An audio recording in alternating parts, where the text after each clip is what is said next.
You always have to set yourself goals, which I always did for myself, and I felt that helped me improve.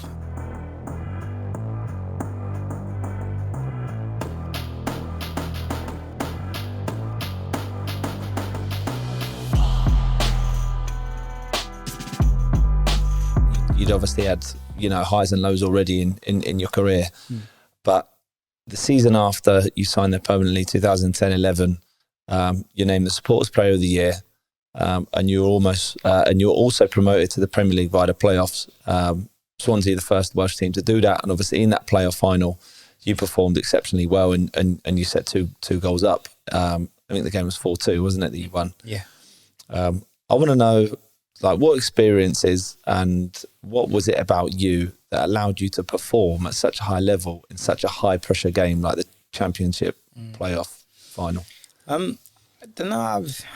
It's hard. I mean, I think I always had that grit and determination from such a young age, I mean, I was always quite small.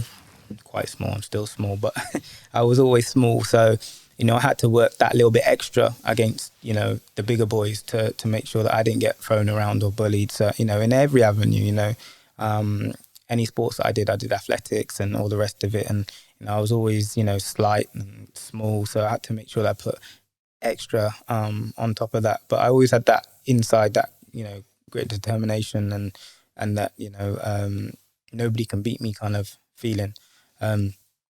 So, and I think my mum and dad made sure that I had that tool in the kit. So it was going to that final. It was unbelievable.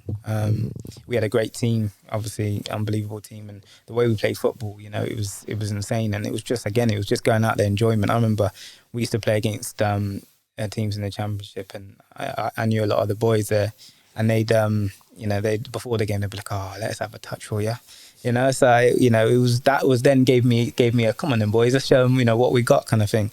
So it was just in and out popping, and I loved the way that Barcelona play, Spain play, all the Dutch play the right way. For me is pass and move. So I enjoyed it so much, and when we got that chance to go up, in the playoff final, that's the first time probably I've ever been, I felt sick, I was so nervous going up, the fans all on the walls, and, you just couldn't even see the stadium at that point. And I just thought, wow, this is massive, I didn't realize at the time, you just, take each game as it comes. And that's always been me. I never looked like, I never knew who I was playing 3 games time. It was always, focusing on the next one. So yeah, when it came, it was a bit of a shock to the system. But again, as soon as I got on the pitch, it was, I believed in my team. I knew that we had a great team. We just finished 3rd. Great manager, Brendan Rodgers, one of the best for me. And we just let it all go out and let the football do the talking. I mean, like a lot of guys, you touched on it there, and I wanted to get more of an insight really into that feeling of the day of the game. Like a lot of guys now are playing in often pressure games, youth football now, that people are trying to have careers in football. Everybody's being judged all the time. Every single game is people are under pressure. And that one particular game is deemed in English football as being the most valuable game in the world almost. So how did you deal with that? You've talked about not really feeling nerves before that moment. How did you feel in the build up to the game, and what did you do in the changing room? How did you feel? What was going through your mind? Just making sure I prepared well. I mean, even from the night before, just making sure that I did the right things. Obviously, they tell you what to eat and what to drink and all the rest of it, but making sure that you can focus into yourself, channel into yourself, and kind of speak to yourself the night before. I mean, we were lucky enough to work with a few people at when I was a youth team boy at Southampton that worked on envisioning what you're going to do on the pitch, kind of thing. So you can see yourself on the pitch, doing X, Y, Z. So that's what I was doing the night before, and then on the day of the game, when I'm in the changing rooms, I think it was just making sure that everyone was relaxed. When you're too tense, or the team's too tense, even the manager, if the manager's pacing around, you can see that, and you start to, it comes onto you. So with Brendan, he was a chilled guy, and we had a lot of great characters in the change rooms that we were doing 2-touch in the change rooms. We were ready for the game. Whether some of the boys had inside them, in their head kind of had that, flipping out, I got to go, I got to do this now, which I know I had. It portrayed to everyone that, we were relaxed and everything was fine. We're going to, just go and enjoy it. It's another game kind of thing. But for me personally, just preparation, just making sure that I was hydrated, making sure that I had, all of my stuff ready. And I wasn't flapping around, last minute to get this and get shin pads and all the rest of it. So that always helped me make sure that I went on the pitch then.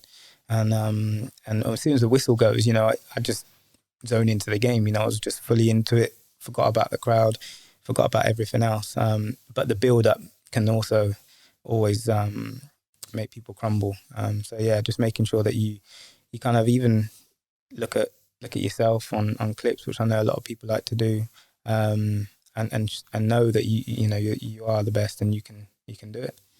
So what I'm hearing really in the build-up, obviously, to these big games is, so long as you are held responsible for your own things that you can control and you prepare as well as you possibly can, at least you put yourself in a position to succeed. And if you sort of cut short of those corners, you're going to find it difficult, or at least that's going to build to your anxiety. 100%. Just make sure that you do your job and just, rely on, your mate next to you doing his job, and everything will be fine. And I think that's when things do go wrong, when you're not fully switched on or focused on what you're doing. Again, I like to listen to my music before games, just again zoning on myself, kind of just chill out. And a lot of people have their different types of stuff they like to do, and some are superstitious, but for me it was just channeling on, making sure that I felt good, felt ready. I felt loose, and I felt ready to go.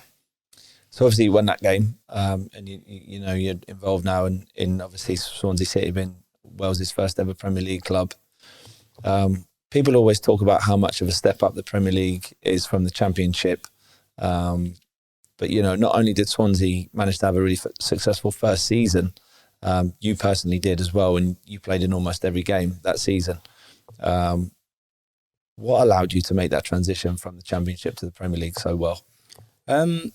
Me personally, I always believed in myself, and I always knew that I can play at the top level. A few times we played in the Championship, we played against Premiership sides in the cups, and I know the cups are different, but when you play against those top players, you kind of think, well, I kind of held my own here, and you start to believe in yourself that you can do it.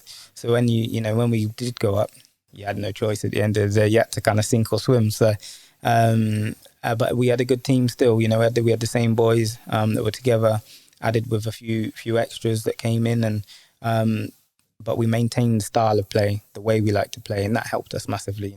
Keeping the ball made us control a lot of our actions and a lot of the situations. But yeah, it's a massive step. Not massive step to different things, like tactically, it's different. I mean, I remember playing against Chelsea, against Ashley Cole, and, I switched off 1 minute, I saw him, looked away, next minute, balls played him behind, he's through on goal, crossed it, and it's a goal, so those sort of things that, are a lot different to the Championship. And I think it is a big jump. Although it's a league down, it is a big jump. Hence why, you've done well if you do stay in the league, the next year. And we were lucky enough to stay in there for, I think it was seven seasons or so.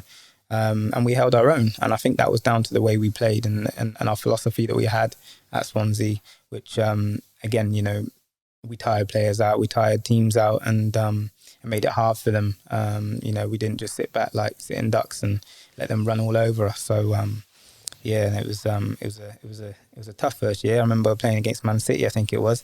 Aguero just signed and he just come on and just did a madness and just banged it, and thought, wow, okay, there we are then. That's why he's the best. Go have a shower, mate. And see, for you specifically, what were the overriding differences from Championship level to Premier League level, and how did you prepare for that? What changed in your football lifestyle? Nothing actually. Yeah, nothing really changed in my lifestyle.